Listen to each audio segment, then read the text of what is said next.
Hey guys, my name's Dan and welcome back to the channel. Today we're going to be talking all things Arsenal and I'm really happy about it, to be honest with you. The last couple of videos have been a little bit negative, I guess I would say, especially the last one with the Bayern Munich Champions League reaction. I didn't really cover it too much in that video, but also we had a 2-0 loss in the league against Aston Villa as well. Our first and at the moment, touch wood, only loss of 2024, which is cool. So yeah, it's been negative of late and it's nice to get back into a little bit of a positive space. Apologies again for not posting a video in the last week or two in terms of the games. My schedule's been all over the place the last couple of weeks. I got a little bit of an opportunity to do a couple of videos a few days ago. Obviously, the Chivas one and the Arsenal one on the Champions League reaction, which I mentioned earlier. So apologies for not getting a league video out for a while. But I'm going to catch up today. We're going to be talking about two games, two massive wins. The first one was obviously Wolves away. Wolves away, and Chelsea at home as well. So two important games, two must-win games. I mean, every single game, ever since we got knocked out of the Champions League, every single league game has become a must-win game. And yeah, we got two done. We obviously beat Wolves 2-0 away from home, which is an important win. Wolves can be a bit of a bogey ground for us. Sometimes we do well against them, sometimes we just don't. And this was, you know, off the back of the Aston Villa loss, off the back of getting out of the Champions League with Bayern, everyone was talking about, well, not many Arsenal fans, but a lot of pundits and those idiots were talking about the fact, oh, this is it now, they're going to crumble now, this is what happened last season, you know, they crumbled for the end of their season. And a lot of people thought that we weren't going to be able to bounce back, and that it was, you know, a double knockout punch, those two losses, Villa and Bayern. But no, it was important. We just had to win it. Some people complained that it was only 2-0. It was 2-0, by the way. That was crazy. There's a faction of Arsenal fans out there that just simply expect us to destroy teams 5-6-0 now. Wolves are no joke. They've definitely improved over this season as the season has progressed. They are capable of taking an L, but they're a decent team. They're well run. Ever since Nuno left, and you know, that whole kind of fiasco, I think they've improved a lot, and they're a tricky team. They're one of those tricky teams that you never really know how it's going to go. But we did enough to win the game. Obviously, Leandro Trossard, who's been doing really well of late. The last few weeks, he's been doing brilliant. He's scored a whole bunch of goals. You got the first goal, and obviously Odegaard got the second goal right at the end of the game. It was a really good goal as well. Really tight angle, sliding it through the keeper's legs, I think. Or beat him in his near post. I can't quite remember that. It's been 2 weeks. So yeah, that was a really good win. To be fair, for me, I was just like, I don't care what the score is. It could be 1-0 for all I care. I just don't. I want the win. I want the 3 points. I don't want to lose the game or draw it. I want to bounce back, and that's what we did. And that seems to be a bit of a foundation for us. Because then we went and had Chelsea at home, and again, you know, this is a team that's Chelsea are just abysmal right now. Like I think Man United have gotten away with it this season a lot because Chelsea have just been so much. They've been so bad, but they've only been a little bit worse than Man United, in my opinion. So the distraction for Man United fans has been on Chelsea and Pochettino and all that stuff. But at the same time, it's a London derby. Chelsea have got a fairly decent record against us, although recently we've been beating them a lot more. I think we beat them twice last season, if I'm not mistaken. We beat them away earlier in the season as well. So we're on a bit of a good run against Chelsea, admittedly. But again, historically, we have lost games against them. London derby, that always takes a little bit of a life of its own. You never really know how that's going to go. But mate, from the very first go, I mean, literally from the very first 5 minutes, Trossard goes in and scores a really good goal. I think it might have taken a little bit of a deflection, but it was still a really good goal. Again, he's been scoring a few goals for us, and what a signing he's been. I'm considering that he was quote-unquote the plan B, and then we're supposed to get Mudryk or whatever. Brilliant player, 100 times better than what Mudryk is, so he's done really well. Obviously, when we get that first goal, settles us a little bit, but the first half, I think we were very cautious. They had a couple of chances. Arguably, they could have and probably should have scored at least one goal in that first half, maybe two even. But we held out. We had a little bit of luck, you know, they hit the post and whatever, but very good defensively. It was like we took our approach to the first half. I think, looking back now, is that we wanted to contain them, keep calm. We got the early goal. We just held back a little bit.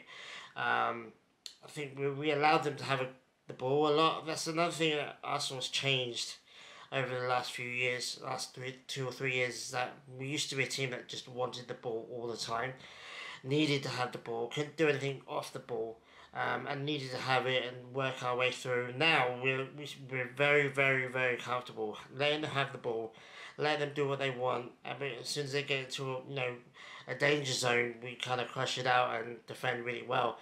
So yeah, even though they came close a couple of times, I never really felt like we were in danger that first half. It was a little bit frustrating in the sense we were only 1-0 up. You think to yourself, they can get an easy goal, or a sneaky goal, should I say. The referee could have a howler and give him a free penalty or whatever. You never really know. 1-0's not secure by any means, even 2-0 now, really. So it's kind of a little bit worried, but at the same time, I'm thinking to myself, we've controlled the game pretty well in the first half. A couple of almost slip-ups, but apart from that, we've done very well, which is a bounce back and step it up in the second half and get a couple of goals, and maybe we can see out the rest of the game. And that's exactly what happened. As soon as the second half started, we looked like we'd stepped it up. We were absolutely dominant. Chelsea were not in the game at all the whole second half, let's just put it that way. So dominant on the ball, chance after chance after chance, and we literally had about a 20-minute spell from around about the 52nd minute or so, when Ben White got his goal, which was our second, and then obviously Kai Havertz got his second goal at the end, which I think was around minute 70. So it was about 20 minutes of where we were just unplayable, and then we got to 5-0, and then we were like, you know what, let's just shut up shop. We've done that a lot this season, especially this year, since Christmas, is that we've not wasted energy for the sake of it. We haven't just gone around like headless chickens a lot. We got to 5-0. We had a good spell where we got 4 goals. Ben White got 2 goals, which was absolutely amazing. He's obviously the best right back in England right now. Best English right back, anyway. Don't tell Gareth Southgate that, because he'll cry. But and then Kai Havertz scored a goal, 2 goals actually. Sorry. And I was in the group chat with my friends, and I said I would love Kai Havertz to get a goal, because it would just be. I want to know whether he celebrates or not. And literally like a minute or two after that, he scored the first goal, and I was like, turns out he will celebrate. Why not? The Chelsea club and Chelsea fans treated him terribly towards the end of his time there. And why wouldn't he want to celebrate? He didn't go over the top. He just did a little bit of a celebration and then celebrated with his teammates, and that was it. It wasn't dramatic or anything. But you can tell, like, it's just him going, you know what, whatever happened there is done now. I'm at Arsenal now and I'm flourishing. He's already beaten his goal tally. I think I mentioned that a couple of videos ago. He's got more goals in the Premier League, got goal contributions in the Premier League now than he's ever had at Chelsea. And there's 4 games left to go, so God knows what number he's going to get on, because he's flying right now. The whole team is flying right now. So yeah, we got to 5-0, and 75 minutes or so, the last 15 or 20 minutes, we kind of just shut up shop, just controlled the ball. We almost had a 6th. Martinelli came off the bench, and he should have scored, in my opinion. He probably would have scored if he'd been match fit. He hasn't been the same since he got injured. That's the result. That was the result of the game, because we saw it out, and Chelsea just never looked in. They didn't look like they were playing for the entire second half. It just looked like men against boys in that second half. And yeah, what can I say? The whole team's doing brilliantly. David Raya they said they got the golden boot, but I don't think he's actually secured it yet. I think, I don't know who's second, but whoever's second, I think, can still tie him with it. So if he gets and 1 more clean sheet for the next 4 games, then he wins it outright. 14 clean sheets in 28 games. Considering the fact that he missed the first 2 games of the season, considering the fact that he missed 2 games against Brentford, brilliant.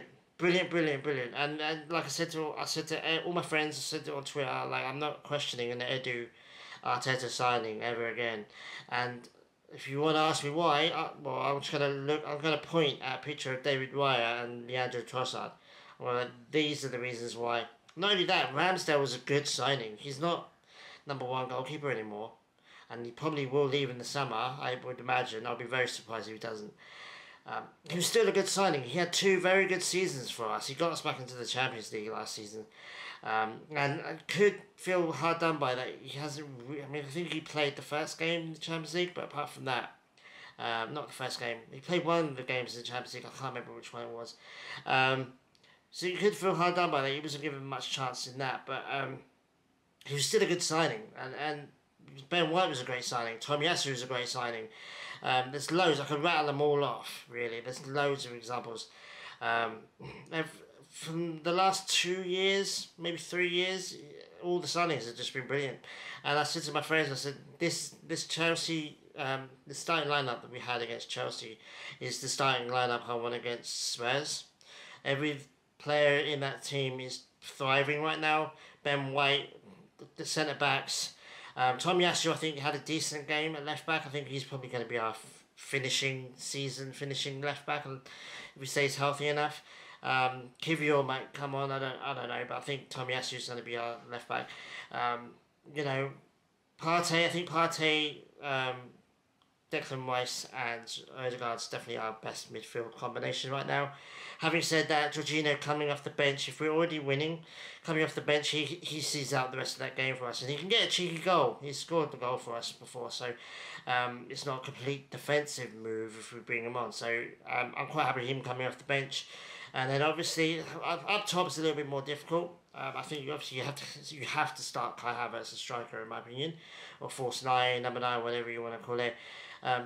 Saka on the right, even though I think he deserves a break, I don't think he will get one. It's too important. He's our best right winger. There's no one really that can come in and adequately challenge him right now. So I think he's just going to have to suck it up, and we're going to have to suck it up and just assume that he's going to play the majority of the next 4 games. And then he'll have a nice long rest. Hopefully we can get a nice, decent winger in the summer that can challenge him and kind of rotate with him. Because I think his slumping form is due to fatigue. I think he's just played too much. For me, I'll go into the signings a bit later, but and then I think Trossard starts out on the left. Some people say that Jesus should start on the left. I'd start Trossard. I think Trossard's earned it. Although having said that, I think Trossard's an amazing sub, and he always seems to score for us when we bring him on. So I wouldn't be too angry if he was on the bench. And then have Jesus and Martinelli on the bench, Jorginho on the bench, Kivior as well, and then obviously Ramsdale as well, and a few others. But and Fabio Vieira, he came on, did all right. Very obviously lacking match fitness, but it's good to see him back on the field. I think he was the last one, apart from Timber, to really come back from an injury. So yeah, that's the starting lineup I would have. We brought Jesus on, brought Martinelli on, and I said to my friends, I said, Jesus forgotten how to score. If we're already winning and it's 75th minute or whatever against a tired defence, why not bring him on, try and get him a goal, and hopefully something clicks and he starts scoring again. Martinelli, for me, has lost his directness. He used to just run at players, run at the goal and score. And he did that against Chelsea, we just failed to score. You know, I think 9 times out of 10, Martinelli buries that chance he had against Chelsea. And he didn't, because I think he's just, I think he got injured and his confidence and his ability just hasn't clicked back in yet. I've already seen a couple of people talking about, is he good enough and blah blah blah, and talking smack, and there's always trolls on the internet that will pick on a player that's not doing absolutely brilliantly for a second and jump on him. Martinelli's a world-class player, or is potentially world-class, and I think he just needs to click back in, and we can't afford to have him do that in the last 4 games of the season. We need top players who are in form, playing most of the games. For me, Trossard's out on the left, Kai Havertz up top, and then Saka out on the wide right, should I say. So yeah, I mean, at the moment it's brilliant. 2 clean sheets, 7 goals scored, can't complain. Now it's just seeing out the last 4 games, which are Spurs away, which is on Sunday, a couple of days from now. Dreading that, to be honest with you. I'm excited as well, but I'm dreading it because it's away from home. They've had a couple of dodgy results there relatively recently. I think we won there last season, if I'm not mistaken. We can win it, whether we will or not. I mean, for me, it's similar to the Wolves game. It can go either way. They're way more better structured than Chelsea are. I think overall they have better players than Chelsea do. I think if we can keep Son quiet, you're pretty much alright. I think, Vicario, they do like to big him up. I think he's a decent goalkeeper, so we're going to have to be really on it to get a goal from past him. But beyond that, they're well structured, but we're structured too. It'll be a very nice test. It'll be very interesting to see how we do against them. And then I think it's Bournemouth at home. The next game after that, which, obviously on paper it looks winnable, but at the same time you never really know. And then after that we've got Old Trafford, or Man United at Old Trafford, which again is going to be a monumental challenge. Again, for me, I think we can win all 4 games. We should win all 4 games, but at the same time, certain teams step up against Arsenal, and Spurs and Man United are one of them, or 2 of them, should I say. And then at the end of the season, we've got Everton at home, which they can beat. They just beat Liverpool, so they can get a result. Again, they beat Liverpool at home, and we're playing them at our place. So, I would say that we should be able to win it. But again, I don't want to say, oh, we should win that, we should win this, we should win that, because you never really know in the Premier League. That's one of the reasons why I think the Premier League is loved so much, is because you never really know. Except for Man City, you know that they're going to get a win somehow, whatever. So all we can do is win the last 4 games of the season. Hopefully get David Raya at least 1 more clean sheet so that he clinches the Golden Glove, because that would just be absolutely phenomenal. I think we've already triggered the buy option for him. I think it's like 20 million, 27 million, something stupid. That's a ridiculous deal if that happens, because it's just he's a Champions League level goalkeeper now. Let's just be real. He's a Premier League challenging goalkeeper now, as well. So, yeah, brilliant piece of business. As I said to my friends, the crazy thing is we could win. We've won 2 games. We could win the next 4. That's 6 games in a row. We could win 6 games in a row and still not win the Premier League this year. That's crazy. And it will be, I think, by about 3 points or something stupid. So we need City to drop points, but people are writing Liverpool off. I don't think it's soon enough to write Liverpool off yet. If God forbid, if we do slip up against Spurs, and then Liverpool right back in it. But it is what it is. We'll have to wait and see. All we can do, what I'm focusing right now on, is Spurs, and then it'll be the next game after that, and then it'll be the next game after that, and then it'll be the final game. My personal hope right now is obviously we win the league, but if not, I want us to win the next 4 games. If we can win the next 4 games, then we can say, well, we won 6 games in a row. We slipped up against Aston Villa, which might end up costing us the title. We slipped up against Villa. Touch wood, we win we win the last 6 games of the season. Nobody can sniff that. Nobody can say, well, you don't deserve to be title challengers. And I think we'll cement our place as challenger for Man City. Man City are probably going to win the league, and they're probably going to win the next league and the next couple of leagues after that, until something happens, until they get penalised or somebody else goes and spends a load of money or whatever. But I just want us challenging. People, somebody says, oh, you just want a participation trophy. You want to challenge. The challenging's the trophy for you, not actually winning the league. Well, the more times you challenge, the more probability of you actually winning it one day. So, I'd rather be in 2nd place and losing to Man City by a couple of points than be rolling around in 8th or whatever. So, anyway, really good at the moment. I'm really happy right now. Just hoping that we can continue this run, get a decent result against Spurs. If we could beat Spurs, then I think we could beat anyone. And yeah, then obviously I think Old Trafford is the next real test for us. But like I said, all 4 games are going to be title deciders in my opinion. All four of those teams are probably gonna want to be the ones that stops us or kicks us out of the title challenge. So, yeah, monumental a few weeks coming up. I heard a rumor that the new kit comes out in the end of May or middle of May or something, which is crazy because it's like next month. It's really, it surprises me every time just how quick the season comes around. I was talking to my friend the other day. I went to the first game of the season, the Emirates, and against Nottingham Forest. That's the game that Timber got injured by the way. We won it though, which is cool, but he got injured, but sucked. And that, I said, man, that's crazy. That was months ago. You know, it's crazy how that was the first game of the season, and now we're staring at the end of the season. It's crazy how much time flies by.